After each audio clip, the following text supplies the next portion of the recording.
You are listening to the Foreign Policy Focus podcast. We cannot wait for the final proof. The smoking gun. It could come in the form of a mushroom cloud. Haven't you driven enough people from their homes already? Bulldoze their villages, seize their property under laws they had no part in making. Now working in Libya with friends and allies, we've demonstrated what collective action can achieve in the 21st century. Now the host of the show, Kyle Ansel.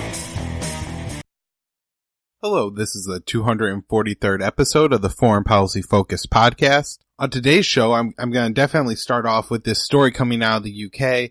They have announced two suspects in the poisoning of Sergei Skripal and his daughter Yulia. So, this is big news and, they're accusing Russia. So foreignpolicyfocus.libsyn.com and libertarianinstitute.org. Right. So to start off with this, we'll have to remember back, I believe it was March 4th was the actual attack where Sergei Skripal and his daughter Yulia Skripal were found in a bench in Salisbury, UK, slumped over and dying. The first responding police officer also later developed symptoms of, an illness from being exposed. Pretty quickly, the identity of Sergei Skripal becomes public. He's a former British double agent, I guess, or Russian double agent. Either way, he was a Russian spy, but then flipped and was giving money to the Western powers. And I believe specifically his handler was within Britain during the Cold War. Eventually, he's caught, tried with treason, and sentenced to time in prison, but is eventually involved in a prisoner swap and is released to the UK, where he goes about an apparent normal life. One thing that isn't discussed a lot, but, I think it's something worth bringing up, is that both his wife and son died, in somewhat recent time, since I believe his release. And he was estranged from his daughter for a long period of time up until the day of the actual poisoning. In the days and weeks after the poisoning, we have some evidence and some speculation come out. In relatively quick order, the responding officer, who must have been exposed to significantly less of whatever the substance is, makes a full recovery and is released from the prison, released from the hospital because he is okay and not a criminal. And then the daughter Yulia, I believe within a month or so, starts to recover, and then eventually, I believe about 2 to 3 months later, is released from the hospital. Sergei takes the longest to recover and heal, and he is eventually released from the hospital himself. As far as public statements from the Skripals moving forward from this event, there was one message read by the daughter Yulia. It's very strange in my opinion, just the way she speaks. But I will link to it in the show notes page for those of you who want to listen to what she says. But basically says she's fine. She isn't, really interested in contacting her family back in Russia or receiving any help from Russia. And that's pretty much it. I'm not sure if anybody actually knows right now, where Sergei and his daughter Yulia are, what their condition is and what their, real true feelings are on this matter. Who they believe attempted to kill them, if, that of course was the case. But winding back into the, kind of the weeks after, we get this claim that it was Russia who carried out the poisoning, mainly, with the tie and the incentive that he, betrayed the motherland, and a past time where Russia had, poisoned somebody, I believe with radiation, and killed them, and they were in a Western country. But anyways, they take all this and then they point the finger and say that the weapon used was a Novichok, is the way I've been pronouncing it, but that may be incorrect, nerve agent or, a chemical weapon. Now, I think the test results, there was a lot of, confusion and speculation around this, and I think a lot of misreporting. I think initially it was reported that, this is, was confirmed by the British intelligence to absolutely be this Novichok agent. It turns out that, and I wrote this down in a past episode, so I won't get into all of it today, but basically, the Novichok agents were never actually, I believe, produced in mass, and there was only small amounts of those produced. That they weren't chemically, I believe, used as weapons by the Soviet government. They were developed in Uzbekistan and, by Soviet scientists. And then the guy who actually invented them, the Soviet scientist, who I believe is now living in the U.S., actually published I don't think recipe is the right word, but more or less the recipe on how to make these weapons in a book. I've listened to several scientists who are experts on the issue say that any well-equipped lab could produce this kind of weapon. And there's reporting from Gareth Porter that says that some of these Novichoks were actually sold on the black market and, could have, be used, anywhere at this point just because, they're out in the open to purchase. This event leads to a real problem with Russian and United Kingdom ties that eventually dreads the rest of the Western powers in. The United States ends up actually doing the most and expelling, I believe, about 50 Russian diplomats from the United States. And Russia responded in kind. And at the time of the show, I was talking about how, we're kind of getting into this negative cycle with Russia where, we apply sanctions, we apply, pressure in Syria or try to bog them down more in Syria or in Ukraine.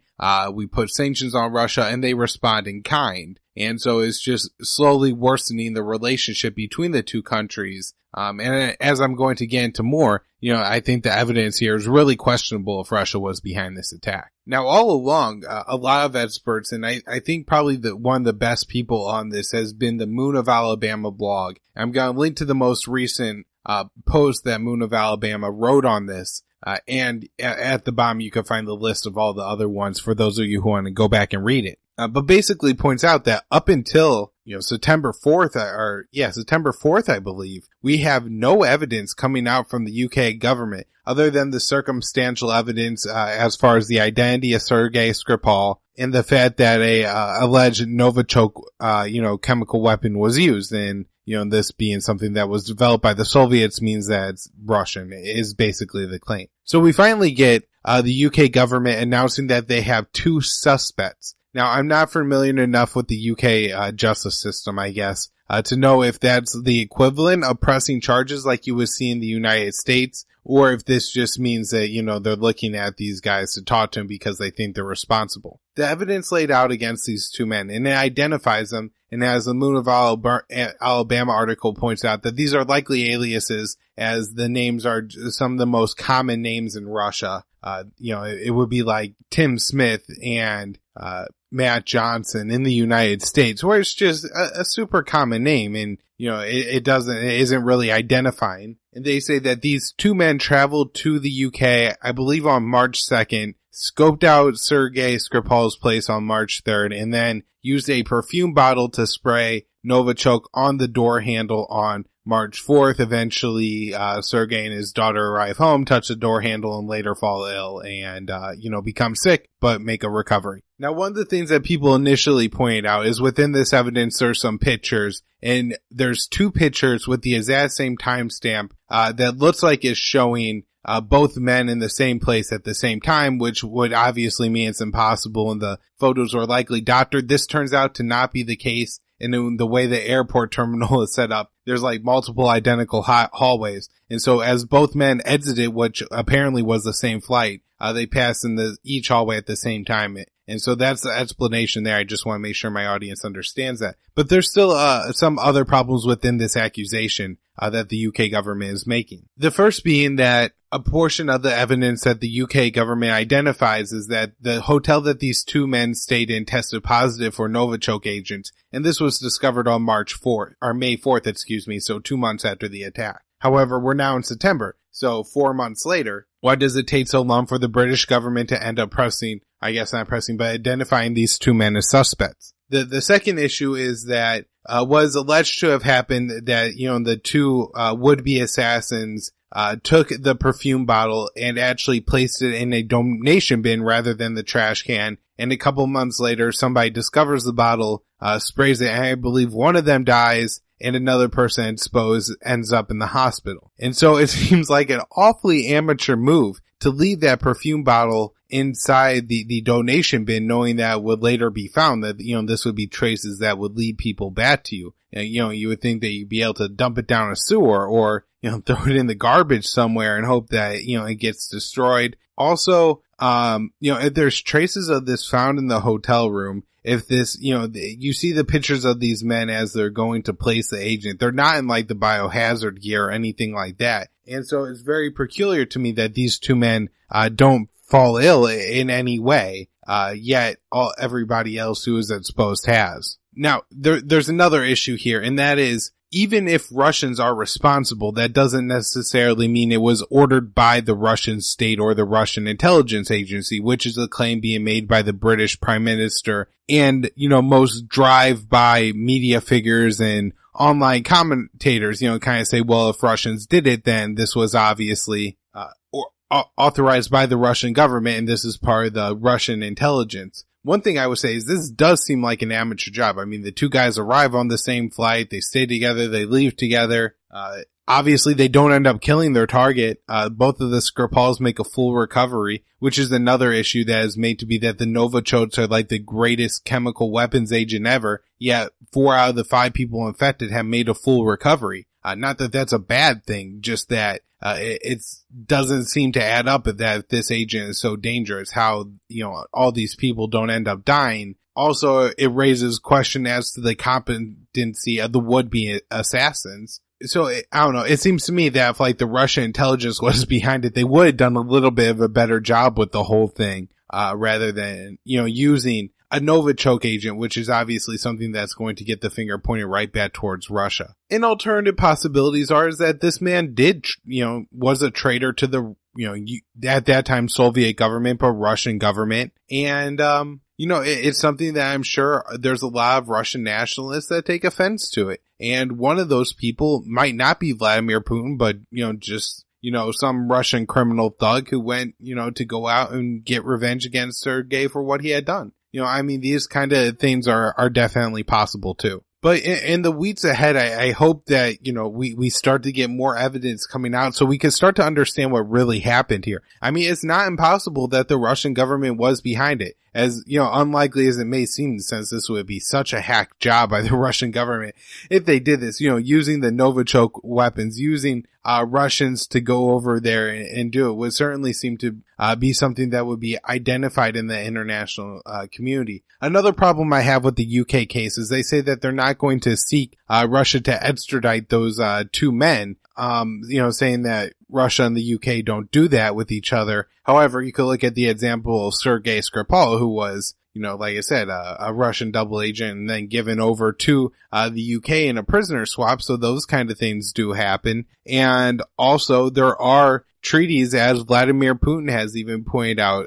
chemical weapons treaties that say that, if they could produce evidence, then Russia will have to respond and by that treaty should extradite those men. Whether they do it or not, it's a different situation. But still, having that judicial process, is important. So the rest of us could figure out what's going on in the world and know what kind of decisions to make. All right, moving on. I read an interesting article that points out that even though the U.S. sanctions against Iranian oil haven't taken effect yet and won't until the beginning of November, Iranian oil exports are already starting to slow and will continue to slow, especially through September into October.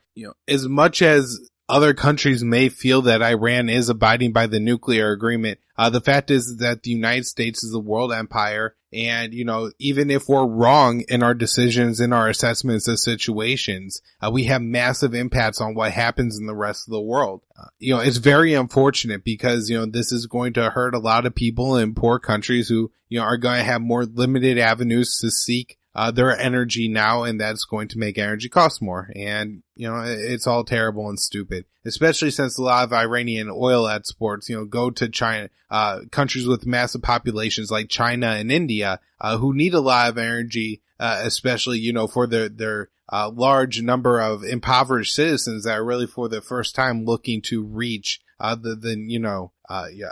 better standing of life. U.S. Secretary of State Mike Pompeo traveled to Pakistan and had the first meeting with the new Pakistani Prime Minister Imran Khan. Pompeo insisted, of course, kind of the baseline Trump policy here, which is Pakistan needs to do more to fight Afghani militants who are, either actually hiding out or alleged by the U.S. to be hiding out in Pakistan. I'm sure to some extent this is true. For those of you who want to read more, Eric Margulies has a great book, We're at the Top of the World, where he discusses the structure of Pakistan and what that state is actually like. And it becomes instantly clear that just because, even if the Pakistani government wanted to do a whole lot about these Afghani militants hiding out in their country, there's probably not a whole lot they could do, especially in like the Northern Territories region, which is even disputed as to being part of Pakistan. And the fact that, this border between Afghanistan and Pakistan is thousands of miles long and it runs through a mountain range. And so, logistically, I think for Pakistan, it's impossible to do what Mike Pompeo in the United States is asking. But just as a matter of position, Pakistan doesn't have the real interest in it either, which just adds to their, lack of desire to do, anything about these militants. Imran Khan, after the talks with Pompeo, just kind of reinstated the Pakistani position that, we're doing what we're doing here. They say that they've gone after the terrorists. And in some sense, this is true. I mean, they pushed the Trinki-Taliban, who then became the Islamic State Khorasan province, into Afghanistan, where they're now wreaking havoc on the population there. In Kabul, there was a suicide bomber, 22 people killed, I believe, at a wrestling match. The Taliban came out and denied they did it. It was in a Shia neighborhood.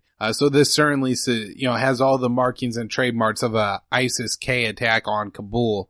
So the bloodbath continues there. It's absolutely horrific what's happened, especially in the past couple of years in Kabul. I think one of the issues that the United States is going to have, when trying to put pressure on Pakistan is that Pakistan has a very strong incentive base to, move closer to the regional ally of China. And China is a very large and powerful country as well. They share a very common, I think both China and Pakistan would identify, their most problematic regional foe as India.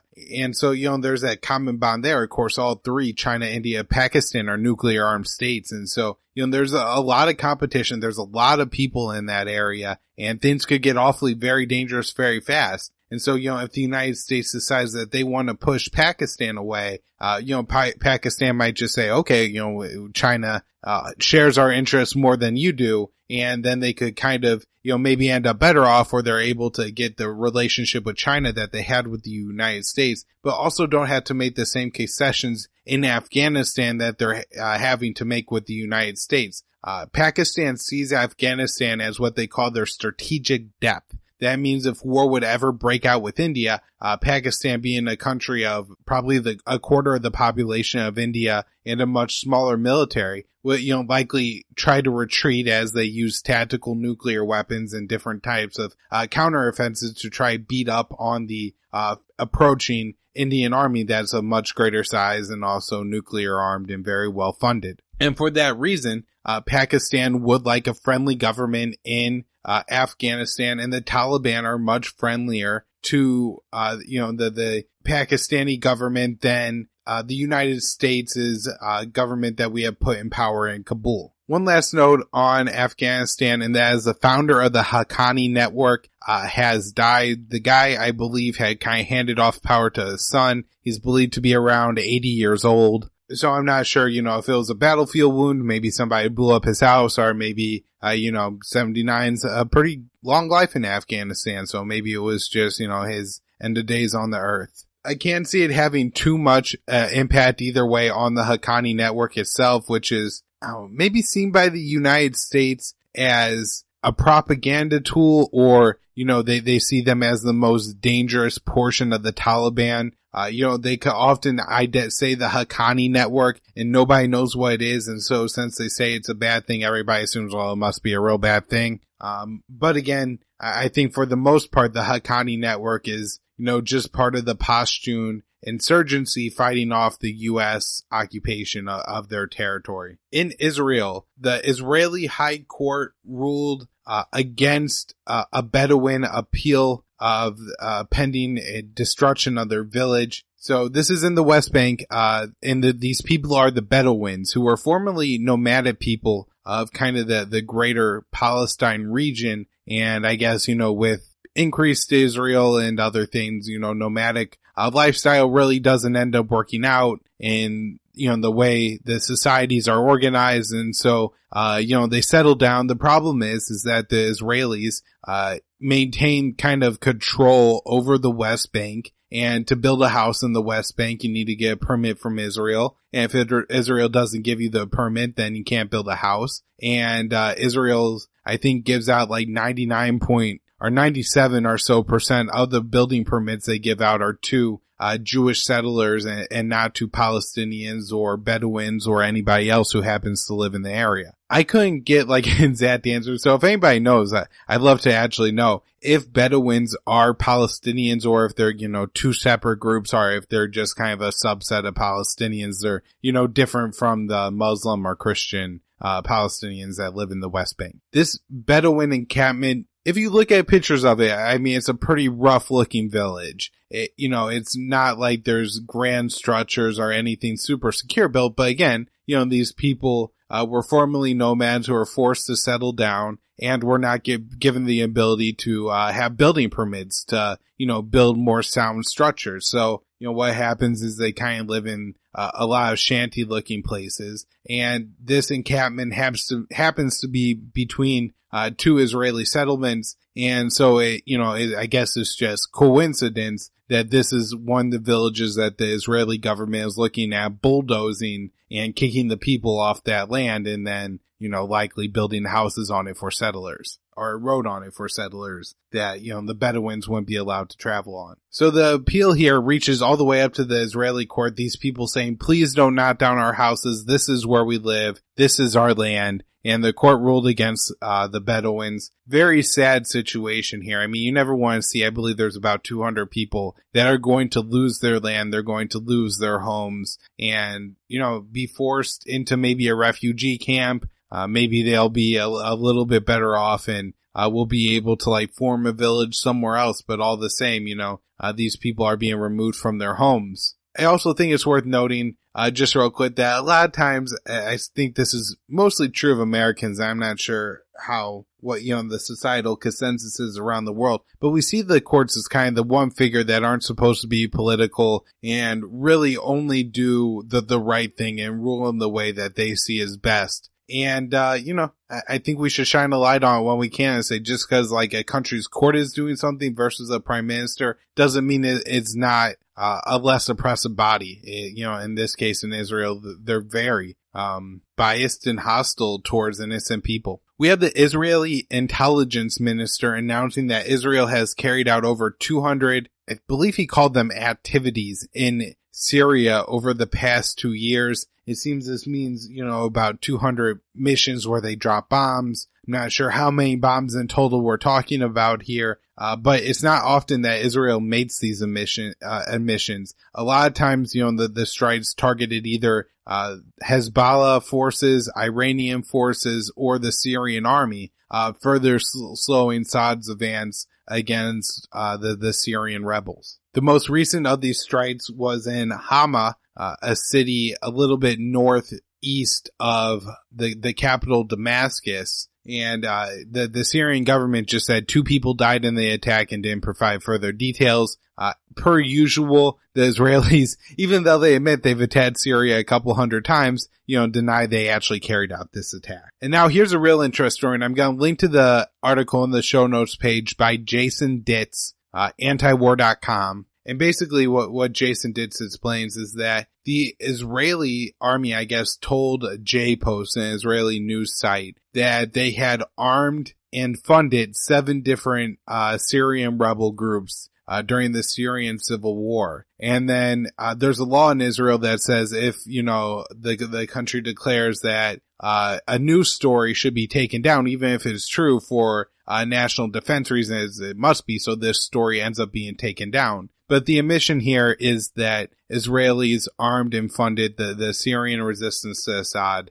In the past on the show, I had talked about how, we knew about the funding ahead of time, before this, and I have seen some video footage of Israel providing medical aid to wounded, Syrian rebels, some of who happen to be, within Al-Qaeda. The last, story on Israel I have here is that the United States, warned Israel not to attack Iranian targets in Iraq. Now, kind of just saying that doesn't seem like a big deal. I mean, if you told somebody, hey, don't murder your neighbor, that, of course, that's right. The United States I guess, tell Israel not to attack Iranian targets in Iraq. What the disturbing part is here to me is that the United States felt the need to tell Israel this and do so publicly.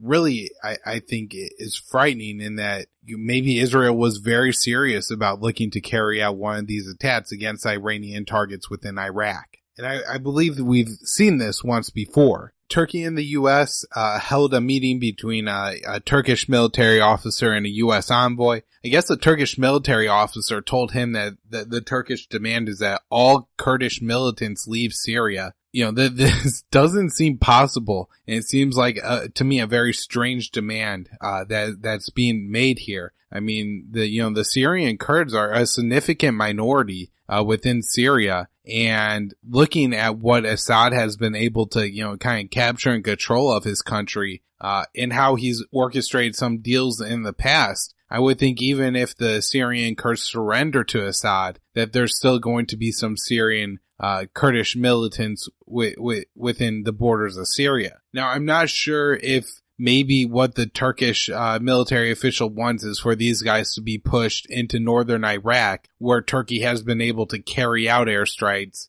where they may not be able to do so.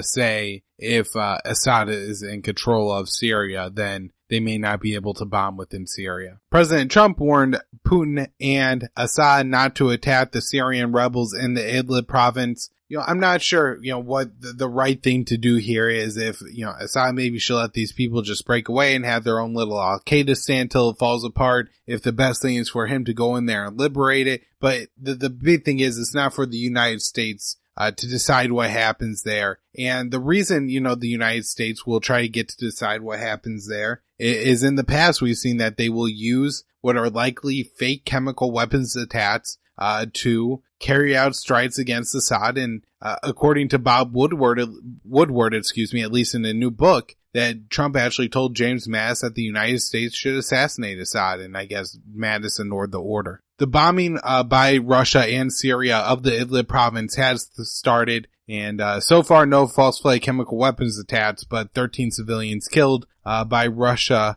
and Assad here. I just want to update real quick because I've been talking about Libya and the fighting that's been going on in Tripoli the past couple weeks. I guess a new ceasefire has been reached in the city, but 61 people, mostly civilians, have been killed. It's absolutely tragic what's happened in Libya post-U.S. interventionism there. And remember, just like I show you at the beginning of every single episode, that Obama clip, he's talking about Libya. He's saying after the overthrow and the death of Muammar Gaddafi, look at all the great things that we could do for the world in the 21st century, all of us Western powers. And now, there's been mass killings and expulsions of the Tuareg minority of Libya.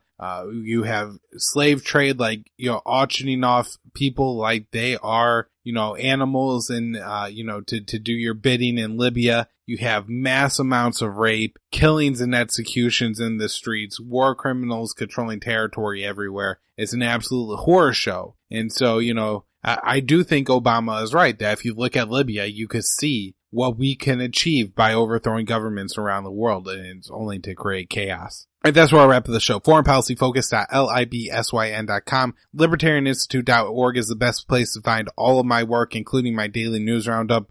Both are featured on the show notes, or on the homepage there, and I do put together a show notes page for the show, and that can be found again at thelibertarianinstitute.org. Immersion News is my website. Check out patreon.com/foreignpolicyfocus. If you would like to support the show, Twitter is at KYAAALE, and Facebook, check out the Libertarian Union.